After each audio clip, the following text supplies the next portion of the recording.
Sula had been rather surprised by the low numbers of Desvian attack craft that had come up from the planet during the battle. Considering the size of their defense fleet, she'd expected at least a light carrier, but she hadn't seen anything of the sort. Everything had come from the planet, and they'd been so focused on trying to knock out the bombers that they'd been shredded by Sula and the other fighters. It was like the Desvians had never considered trying massed fighter and bomber squadrons before. Either way, after scoring 2 more kills in atmosphere, she'd been called back to orbit to provide scouting for the fleet in their own battle. As far as naval battles went, it had been fairly short. When the Retribution had moved back into position above the planet to assist ground forces with orbital bombardments. From what she'd heard, the 8th had been heavily engaged with some armor for the majority of the raid. She hadn't heard from Jack since she'd left him to his war dance, but she had every faith that he did great in the battle. He'd probably be back to brag about all his kills. In the meantime, though, Sula had been able to feed Watsia and then sleep. When she'd woken up, they had sent her to meet with Chief Engineer Fry about some sort of special project in one of the reed hangars that hadn't been active in years. So she'd left her Corsair in the hands of her flight crew and then caught a tram heading the way she needed to go. Even from the tram station, it had taken her about 15 minutes of wandering corridors to find the right place. Times like that reminded her about how truly massive the Retribution was. But now that she was in the hangar, all she could do was blink and stare while Chief Engineer Fry spoke. She hadn't really been paying attention. Sula stared at the ships before her, trying to think about how to phrase what she wanted to say. The 2 biggest issues were the fact that Chief Engineer Fry was her superior by several levels, and the fact that she was honestly a sweetheart. Finally, Sula looked over at the woman and started listening again. I think my team has really done a crackjack job with these, you know? Considering we don't have proper fabricators or nothing, not to mention the materials we have to work with. We haven't really worked out their max capabilities or nothing, which is why we want you to give them a spin. And we have a few names kicking around for what to call them. Fry, they're junkers, Sula said before she could stop herself and looked over at the engineer, who frowned and looked upset. They're not junkers. We've done a real good job with them, I'm telling you. I had crews working on this when they were on leave and such. This is a passion project. We wouldn't be giving you no junker. I don't mean they'll perform like it, Sula clarified. But look at that. She waved a hand at the so-called fighters. That is a junker. You look at thing and you say, how the hell is that junker flying? It's a zombie. It's Frankenstein's monster. Fry crossed her arms and huffed like a child at that, despite being 20 years older than Sula. Well, I told Andromeda herself we ain't calling him that, and that's final. So you can't call him that. Sula sighed softly and shook her head, rubbing her hand over her forehead for a moment. All right. Well, you don't know its max capabilities, but what sort of speed is it giving you now? Ah, well, it varies, Fry said, looking a bit nervous suddenly, which made Sula frown. Well, what does it vary around? Ah, which one you're flying? They have different engines. Fry wasn't even meeting her gaze now, and rightfully so, as Sula gasped out and waved her arms while exclaiming, They aren't even standardized? How am I supposed to teach new pilots to fly in a bunch of fighters that are all fucking different? That's kind of sort of a big fucking problem, Fry. She knew she should be more respectful to her superior, but she was having trouble with that at the moment, as she crossed her arms and shook her head. Seriously, what am I supposed to do here? Well, I mean, you wouldn't put them in these right away, right? You'd train them on the simulators, and then that gives you time to get a feel for these, so when you put them in them, you know how they handle. Sula arched a brow as she looked down at the engineer. Once more, Sula rubbed her forehead and sighed out before growling out, Fine, knowing she didn't have a choice anyway. Fine, I'll figure it out. She sighed softly and looked over the collection of fighters before her. Well, which one am I getting? Fry perked up then, that bright smile of hers seeming to take over her face, and it made it hard for Sula to stay mad at her. We got you a real special one. She actually grabbed Sula's hand and dragged her forward to the only fighter that had a crew around it near the back. We really wanted to make sure you have something amazing to fly into battle, so we went all out for the first one. Sula looked at the vehicle as she tried to get a sense of what the hell it had been in a previous life. You've got the fixed landing skids of the Corsair. Landing gear is moving parts we don't need, Fry said with a nod. She frowned and tilted her head left, then right. The body of a Comanche recon unit. I didn't know we had one of those. That's a good eye. Well, that had been decummed for like 10 years. Fry nodded as Sula slowly walked around the fighter. You've got the Corsair weapon pods on Phoenix wings. Well, the Corsair's pods are really good at being hardy, you know, and lots of the connections are good for just whatever we can slap on there. But the Phoenix had much better wings for atmospheric handling, and they're actually easier to repair, fun enough. When Sula got to the back, she was confused as she looked from one side of the craft to the other. Did you stick 2 Phoenix engines on this? Yeah, but it's got a Comanche powerhouse which can mostly handle it. Mostly? Sula was not inspired by that comment. Ah! Fry's smile faltered for a moment.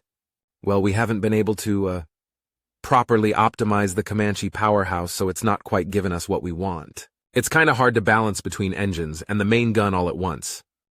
Main gun? She hadn't seen the Corsair's cannons, so she expected they'd used whatever was standard on the recon Comanche body. But now she walked around the junker to the front and stopped up short when she saw it. You... She shook her head for a moment at a loss for words before finally pointing. That is not a weapon for a fighter. That is a tank killer. Wha? You can't build a fighter around a Krieger XL 240mm. That makes it not a fighter. That makes it a ground assault platform. A fighter is just about how you use it, Fry protested. That will mop the floor with any other fighter you know. Yeah, if I can hit them. How the hell do you stabilize the rest of the platform? Sula asked as she looked up at the cannon jutting out of what was supposed to be her new fighter. Well, it's a bit tricky. But we're sure when you start flying it around and helping us test it, we'll get it where we need it. That's what testing is for, right? Fry was smiling. And honest, we've really done this one up proper, I tell ya. It's got nothing but the best parts we've been saving. For years. Just wait till you try it out.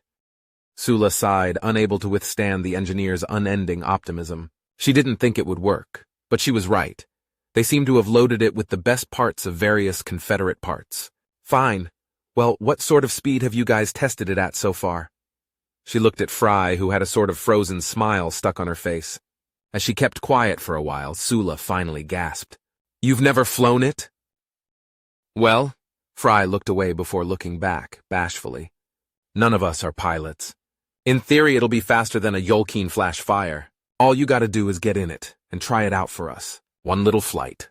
Tell us how she handles. Her expression changed from bashful to hopeful as she looked up at Sula. I don't know, Sula said with another sigh before she looked around at the flight crew Fry had assembled. Or the engineers. She didn't recognize one of them. And all their uniform patches came from other branches. Most of them were older, and in fact, she was the lowest-ranking person here.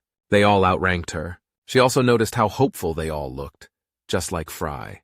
At some point, they might have been basic flight crew back in the war, but necessity had promoted them. Years of losses without any new shipments of fighters or bombers for them to tinker with. This was likely their only chance to be a part of a new generation of fighters for Andromeda's fleet. All right, she finally said, and Fry and the others let out some cheers. She had plenty of them pat her on the back and shake her hand before she was given a helmet to pull on, and she climbed up the side and into the cockpit. While she sat inside and studied the controls, she briefly thought about the irony that she was going to be the first to fly an undead monster of a fighter built from the remains of some of her family's best-designed fighters. There might not be anyone better qualified. As she thought about that, she looked out at Fry, who was watching the others pull their gear out from around the fighter. Hey! How come you want me first? We just thought since you're young you'd be more open to the experience. All the other aces are stuck in their ways. Their fighters have been with them for a decade or more by now. You know how it goes? She smiled as Sula just rolled her eyes. That meant she was the only one who didn't have a chance to turn them down. If this thing explodes as soon as I turn it on, I'm not going to be happy, Sula replied, and Fry just laughed. Don't worry, hun, we've turned it on. We just haven't flown it. Sula shrugged and began to close the canopy while she ran her fingers over the controls lightly.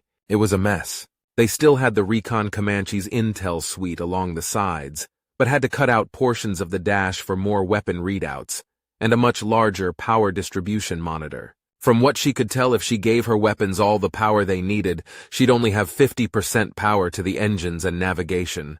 But if she dedicated everything to engines, she wouldn't be able to use any of her weapons. though she could use some of the intel suite.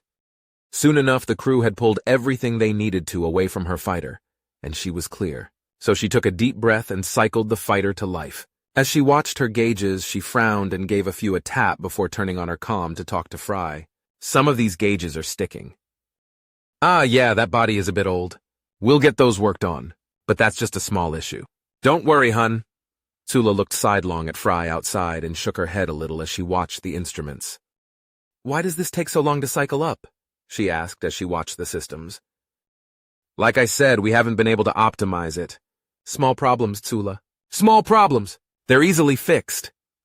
Tsula just rolled her eyes as the woman kept saying stuff like that. It really didn't make her feel more confident. In the end, it took at least 15 minutes for her to get everything ready, which was a very long time if there was a battle raging outside the ship, and this was even after they had prepped it for her. But it was finally ready, and she looked around at all the smiling faces and thumbs up, and gave them a thumbs up in return before she eased the fighter up and forward. It didn't seem to like the low speed, however, and she felt some vibration in the stick until she pushed it a little quicker while flying out of the hangar. Taking a deep breath and then letting it out, she crossed the atmospheric shield and was then out in the void. She looked over her sensors and everything was still green. Unknown craft, this is Retribution Tower. Identify. Sula cursed. She'd forgotten to clear the fucking flight. How careless could she be? Retribution Tower, this is Void Fox. I'm testing one of Fry's junkers. Thought she cleared it with you. That's a negative, Void Fox, but I'm not getting word to track your flight and forward the data so you're all good. It's quiet out here right now, but avoid the bow. We've still got some vultures coming home to roost. Understood, Tower, she replied as he warned her about the scavenger vessels that had been picking apart the Desvian fleet remains. All right, let's see what you've got. Nice and easy. She muttered as she began to speed up, quickly passing the edge of the ship as she began to press the speed of the fighter. When it was up to speed at 50% power, she was a bit slower than a Corsair, which didn't inspire her. But her eyes were very focused on that 50% power. Reaching out, she adjusted the ratio. Let's try 66%.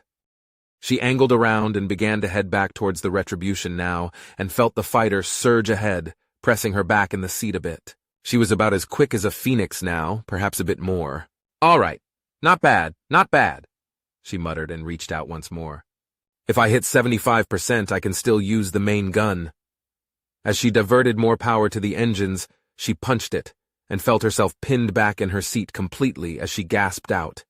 Once she hit max speed at this power, she heard a warning siren for about a second before it turned off, so she didn't have time to see what it had been. Either way, that was more than enough warning for her to dial it back, the fighter shuddering a little as she did. Okay. She quickly toggled on her comm. Tower, this is Void Fox. Did you get that? That's affirmative, Void Fox. I think that was faster than a Comanche. That was only 75% power to engines, Sula muttered. If it could survive 100%, she had no idea how fast it might truly go.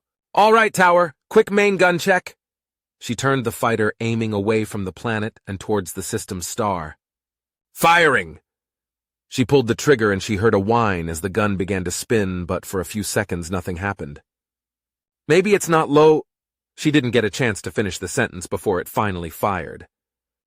Oh, how it fired. The fighter's cannon let out a burst of 40 mm rounds that had so much force it knocked the fighter off its axis, and she gasped out, letting go as her fighter spun around wildly, the stabilizers failing completely. Void Fox, hold fire! Your rounds are going wild.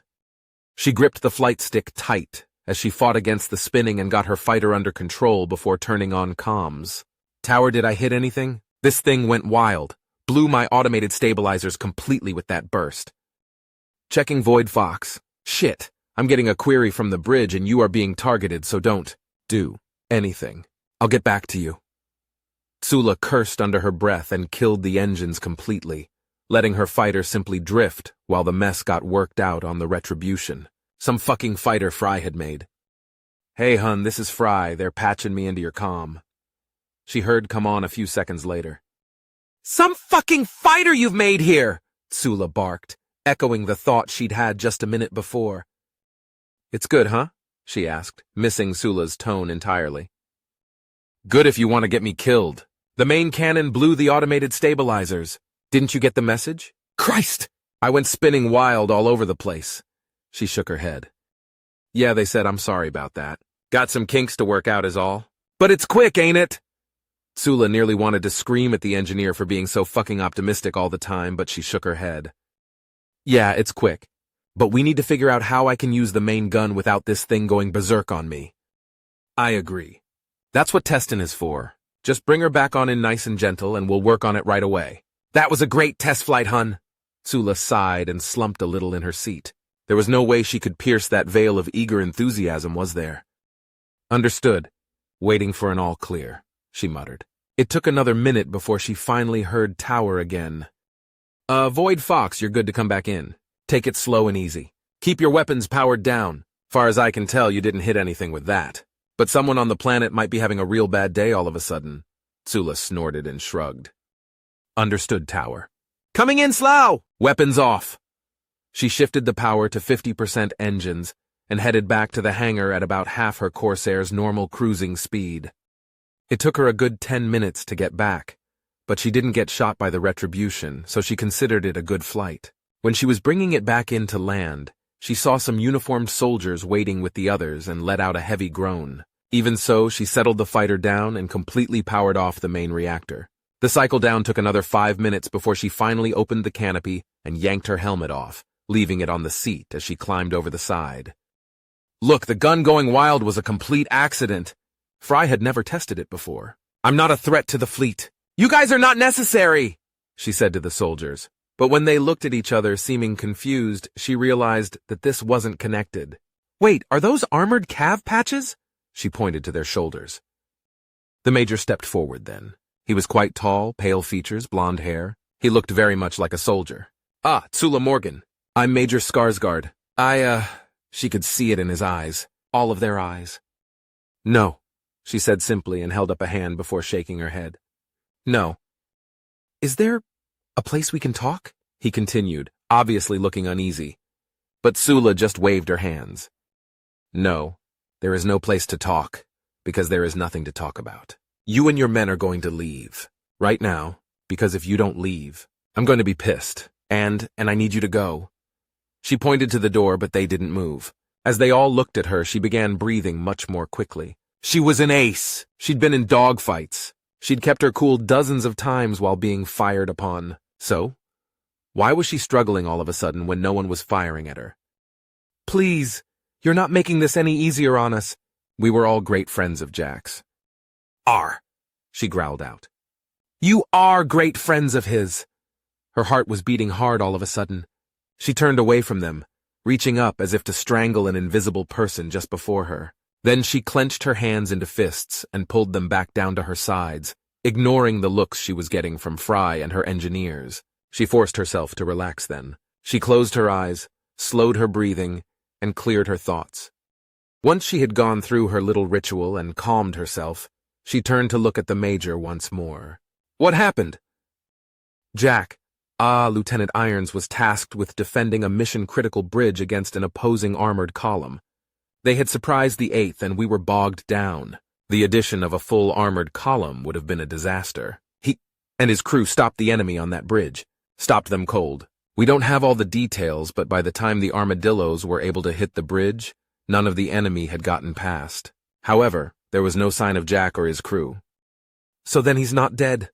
Sula felt hope surge in her heart. He's just MIA! Miss Morgan, the Major started. Flight Lieutenant, she hissed back. The Major stopped and nodded. I apologize. Flight Lieutenant Morgan, you have to understand his tank was missing when the armadillos did their pass. He had blocked the bridge and destroyed part of it, but they saw no sign of him. He vanished from comms shortly after engaging the enemy, and we have no readings from any emergency beacons on the planet. The canyon that bridge was over was very deep. Yeah, but he was in a Cossack. You don't know that the fall killed him, she stressed. We just need to go search the area. The Major frowned as she insisted on that and shook his head. We've received no word from any units still on the planet at this time. The ship is preparing to move and meet up with the Reaper. It's been 8 hours since all other units returned to the Retribution. He's gone, and you were the only person listed as close family and relations, so we came to tell you in person. It's been Years since I've had to inform someone's family like this. I'm sorry I'm not more. He trailed off for a moment and then shrugged. I'm sorry I'm not better. Trust me, we all miss Jack as much as you do. But you aren't willing to go back for him, she asked. He's down there.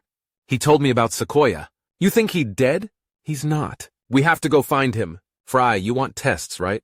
Why don't we see how this thing does in atmosphere? She turned, walking back towards the fighter, but Fry stepped in her way. Darlin, you know we can't let you go. The fuck you can't! Get the hell out of my way! Sula actually shoved the woman aside and began to jog towards the side of her fighter. She only made it halfway up the ladder when she felt strong arms grab her from behind. No! Let go! She shouted, trying to think of her martial arts training, and yet as she pictured Jack's smiling face, all she could do was yell and kick as the Major dragged her back from the ship.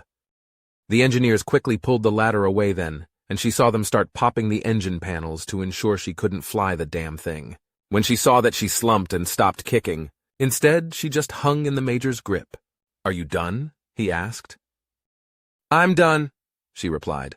When he set her on her feet, she had a brief urge to stomp on his inner foot and run for it, but then she remembered something. It had been 8 hours since they'd returned to the ship. They'd been gone for 12. How much food did Dark Moon have? She'd gotten back and been able to feed Watsia and then sleep, but Dark Moon was alone. So she took a deep breath and turned, looking up at the Major. I'm sorry, Major. You did the right thing restraining me, but he's not dead, and what you're doing is leaving him behind. Flight Lieutenant, he growled now, clearly upset. I don't have his corpse to give you, but Jack is dead. That bridge was blown and his tank was completely missing. We've had no communication from him at all. You know how Cossacks work, they always have to face the enemy. And their communication gear is at the back. How could he lose comms without losing the rest of his tank? Sula clenched her fists and opened her mouth, but then shut it, unclenched her fists and took a deep breath. Based upon logical and empirical evidence, I'd say you have a sound position, and I won't hold it against you when we find him.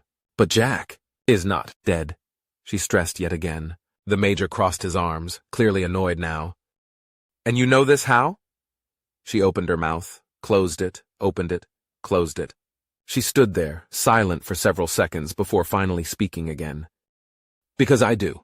He's not dead. I would have known. I would have felt it. I didn't feel it. She shook her head and then turned away from him, walking to Fry. I'm sorry I pushed you, Chief Engineer. That was very rude and unprofessional of me. Oh, darling.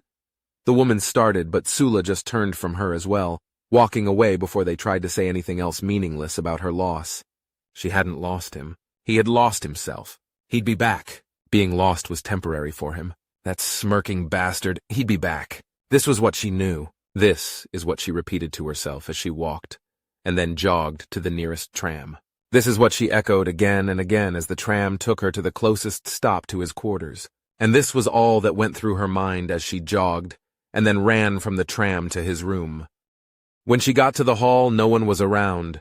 Usually the tankers in the area were loud and boisterous, but for now they were somewhere else. She quickly approached his door and tapped in the code for his room. It was the day they'd first met, the sentimental idiot. As soon as she stepped inside, she shut the door behind her and locked it. Dark Moon? What was the code he used to make his fox show up? But the dark black and purple fox just happily jumped out from the bathroom, wagging his tail. Ooh, thank God, she muttered and sank to her knees, crying with relief as she began to pet the fox and cuddle him close to her chest. A void fox formed a special bond with their human. If they died, they would sense it, and they wouldn't be this happy so short after their death. There was just no way. But as she hugged the fox, she realized she couldn't tell the others about her proof. If she did, Watsia and Dark Moon would be taken away. But Jack was stranded on a hostile planet. Oh, shit, she muttered as she looked into the fox's face as he panted and smiled, rolling onto his back so she would rub his belly. She couldn't help but laugh a little at the sight, rubbing away her tears with one hand as she rubbed his belly with the other. You idiot. You're just like him, aren't you?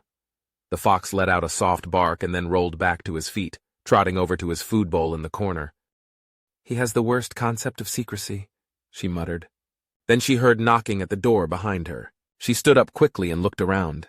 What did she do with Dark Moon? Then she saw the bag he used to move around his ridiculous headdress and other supposed cultural artifacts. "Dark Moon!" She hissed to the fox, and as he looked up at her, she grabbed him and his food bowl, stuffing them into the duffel bag before zipping it up. She grunted a little then, and slung it over her shoulder before answering the door. When it opened, she saw a somewhat surprised-looking soldier with a stocky build and darker skin. He had sergeant's tabs. "What do you want?" she barked. "Oh, Lieutenant, sir? I'm Sergeant Garza. I'm a close friend of Jack's. We've never met." He extended his hand and she hesitated before shifting the strap and shaking his hand firmly. "You're Sula?" "I am," she said with a nod. "He had said you were close. I came to, offer my help with anything you need." He looked very unsure of what to say. He hadn't been crying, but she could see he was worried. She also noticed how he had referred to him. "You said you are a close friend of his." "Yes, sir," he nodded. "You don't agree with the Major that he's dead, then?" "No, sir," he said and quickly shook his head. "There's no confirmation. The Major has to protect his conscience, I'm sure, sir. And I don't blame him. But Jack ain't dead." "I agree," she said with a nod. "But I also know we can't do anything about it right now. They're getting ready to move the retribution, and they have no intention of staying if they don't have a reading from an emergency beacon. Jack will have to find his way home. But I know he will. He told me about Sequoia." "He told us all about it," Garza responded with a nod. Then he started to reach for the duffel bag. "Here, do you need help with that, sir?" "No!" she said forcefully enough to make him jerk back. "No," she said more softly. "Sorry. I need to perform a ritual to help him get back. I'm not really crazy about that aspect of our shared culture, but I know he is. And it's a personal thing. I'm sorry." He waved his hands. "It's no problem. You do what you need to. I can tell you care about him a lot. I won't get in your way. But like I said, if you need me for anything, just let me know." Sula nodded at that. "I appreciate it. And I will."